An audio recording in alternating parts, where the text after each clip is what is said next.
Take a look at the video on your screens right now. This is the moment the airliner and the military helicopter crashed into each other. Right now, both the Federal Aviation Administration and the National Transportation Safety Board are investigating this crash. We are now learning figure skating athletes were among those on board the passenger flight that collided mid-air with a military helicopter right near Reagan Airport. Now, U.S. Figure Skating released a statement confirming that several members of their skating community were on board that American Airlines Flight 5342. According to the statement, the athletes, coaches, and family members were returning home from the National Development Camp held in conjunction with the U.S. Figure Skating Championships in Wichita, Kansas. The statement went on to say the organization is devastated by this unspeakable tragedy. The flight was carrying 60 passengers and 4 crew members. There were 3 people on board the helicopter. We are in team coverage this morning with 11 News anchor Sean Stryker at BWI Airport, tracking how flights will be impacted this morning. But first, we start with 11 News reporter Jennifer Franciotti, who's live at the scene in the Arlington area where last night's crash happened. Jen, we've heard from some officials every hour since about midnight last night. What is the newest information we know right now? Well, the latest is, unfortunately, they have recovered bodies. Upwards of 19 bodies have been pulled from the Potomac River, but this is not without hope that they could still find survivors. I'm going to set up the scene here to tell you where we are. We're at Gravelly Point Park, which is right across from the Potomac. As I step out of the way, this is the George Washington Parkway.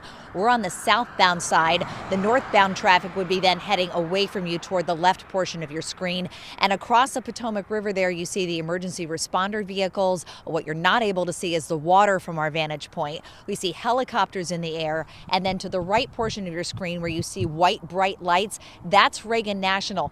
It's basically where the plane and the helicopter went down in the river, is within spitting distance of the runway. That's how close this was. And as you watch the video of the plane coming in, you could see it was at a very low altitude as it was coming in toward the runway, and then you see that Black Hawk helicopter basically just collide right into it, and you see that explosion in the air and then the debris falling into the river below. So this all unfolded around 9 o'clock last night, and that's when that flight from Wichita 5342, the American Eagle regional passenger plane, was flying here, and it involved this collision with the military Black Hawk helicopter, which according to the Army was involved in a training exercise. Now, as for how many people on board, we're told the number there is 64, 60 passengers and 4 crew members on the plane, and the Army says 3 soldiers were on board that military Black Hawk helicopter. This is a full-out search and rescue operation. It is dangerous, and according to Chief John Donnelly with Washington Fire and EMS, it is also very challenging. The challenges are access. The water that we're operating in is about 8 feet deep.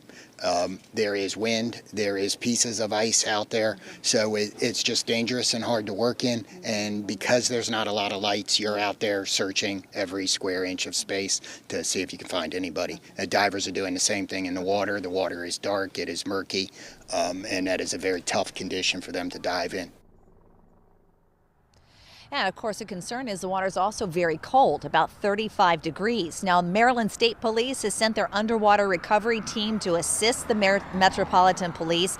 And according to Governor Moore, who posted overnight on X, he says that the Maryland Emergency Management Operation has gone ahead and enhanced their status at their operations center. And we also know that DNR police are on the scene as well. We've heard earlier from Sean Stryker, who's out at BWI, there's no operational restrictions there because at Reagan National, the airport has been closed until at least 11 o'clock this morning, but they have been very clear in saying this is a fluid situation and that is something that could absolutely be extended if necessary. I can tell you from experience, if you are driving down in this area, this is not a spectator sport by any means. You cannot get close to the scene and you cannot get access to Reagan National at all. They have everywhere blocked off at this moment. So this is a situation where it is all hands on deck for emergency responders. You see those bright flashing lights across the Potomac River there as they are still trying to be very, very hopeful that they will pull a survivor from the river. That is not without precedent. That is because back in 1982, Flight 90 crashed into the 14th Street Bridge and went right into the water. It was an Air Florida flight. bound for Florida. It was leaving then Washington National Airport before it was renamed Reagan.